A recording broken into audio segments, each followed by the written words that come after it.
नमस्कार मित्रों। आज मैं कुछ ये भौतिक सुख के बारे में बताऊंगी। इस संसार में जो हमें मिले उसे प्रसाद समझकर ग्रहण करें।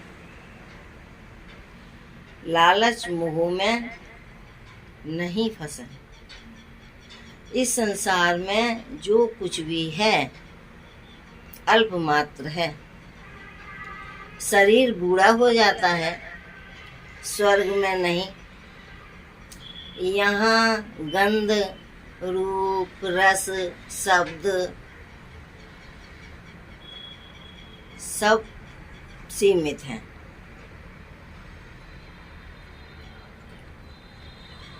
केवल भगवान की कृपा ही असीमित है।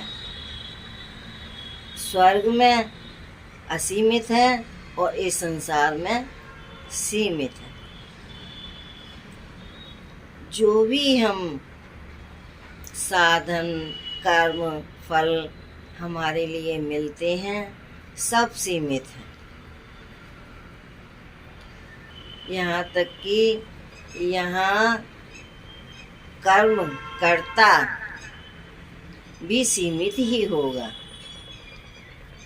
भगवान की कृपा असीमित है, उसकी कोई सीमा नहीं। असीमित से असीमित है। आदमी को अज्ञान, दुख, मृत्यु का भय होता है। इससे भयभीत होता है और इससे बचने के लिए कुछ कर्म करता है कि कुछ कर्म करके दुख दूर हो जाएगा। कुछ कर्म करेंगे तो अज्ञानता से बचेंगे, कुछ कर्म करेंगे तो मृत्यु से बच जाएंगे। लेकिन यहाँ यह कुछ नहीं होने वाला। ये तो सत्य है। जो आया है वो जाएगा। यह सारे हमारे कर्मफल सीमित हैं। राजा याज्ञवल्क्य जब भगवत गीता की आराधना के लिए जाने लगे तो उन्होंने अपनी सारी धन संपत्ति को अपने दोनों पत्नियों के लिए बांट दिया और सारी संपदा मैत्रेयी को देने के बाद मैत्रेयी से बोले कि मैत्रेयी, ये संपत्ति तुम्हारे लिए है और इससे तुम अपनी अच्छी तरह से जीवन जी सकती हो और वैभव भी प्राप्त कर सकती हो। तो मैत्रेयी ने कहा कि क्या इस धन संपत्ति से मैं अमर हो सकती हूँ? क्या इस धन संपत्ति से मुझे मोक्ष प्राप्त हो सकता है? क्या इस धन संपत्ति से मैं भगवान से प्रेम कर सकती हूँ? ये तो क्या मेरे पास ये हमेशा के लिए रहेगी? तो याज्ञवल्क्य ने कहा कि नहीं। तो मैत्रेयी ने कहा कि जब ये रहने वाली नहीं हमेशा, जब इससे मैं मोक्ष प्राप्त नहीं कर सकती, जब इससे मैं अमर नहीं हो सकती, ये रहने वाली नहीं है, तो मैं इस धन संपत्ति का क्या करूँगी?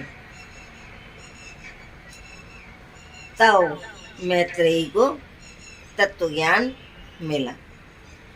तो कहने का मतलब है परमात्मा तो समर्पण से प्रसन्न होते हैं, भावना से प्रसन्न होते हैं। परमात्मा को किसी भौतिक वस्तु की जरूरत नहीं होती। इस संसार में जो आया है निश्चय है वो जाएगा। यहाँ से लिया और यहीं छोड़ जाना है। सांसारिक वस्तुएं सुख नहीं दे सकती। सांसारिक वस्तुओं से हमें सुख प्राप्त नहीं हो सकता।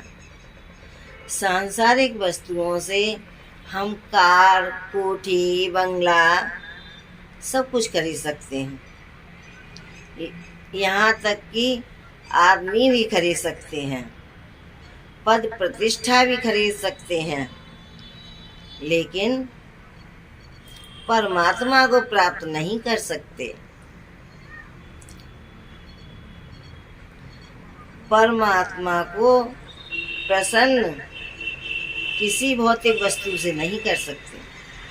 संसार में केवल समर्पण से ही परमात्मा मिलते हैं। परमात्मा से, प्रभु से प्रेम करो, शांति, सुख शांति मिलेगी। और भौतिक सुखों से, ये क्षण भर मात्र के हैं, ये भौतिक सुख तो एक दिन रहने नहीं है।